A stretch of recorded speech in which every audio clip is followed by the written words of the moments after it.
In this Blender tutorial, you'll learn how to enable FreeMF import and export. To do this, we need to install a plugin. One way is to go to extensions.blender.org. The address is on the screen now, and once there, locate the FreeMF import-export extension. Leave that page open and switch back to Blender, or open it if you haven't already. I'm using Blender 5. Resize the browser so you still see Blender behind it. If we scroll down the extension page, we see a button. Drag and drop into Blender. When you drag the button into Blender, make sure there is clear space so the message box stays visible. If you click Blender to bring it to the front, this dialog can disappear. After dragging the button in, select Allow Online Access.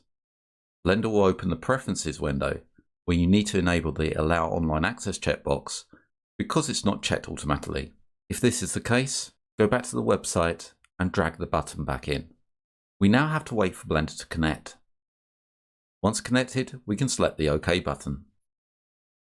At the bottom of the Blender, you'll see a message confirming the add-on has been installed. If we now go to the file Import, the FreeMF option is available. The same for the export. There is also another way to install the add-on.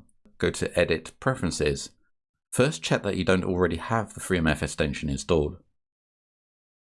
Next, select the Get Extensions. If needed, enable Allow Online Access. Search for FreeMF and install the extension from there. Once installed, both import and export options for FreeMF files will be available. So that's how to install the add-on in Blender, and I hope you found that video useful. If you're enjoying these videos and you would like to support the channel, then you can do so via my Ko-Fi page. That's at ko-fi.com/MJ3D Any donations will be used to help expand the channel. I'd like to thank you all for watching, and I hope to see you again soon.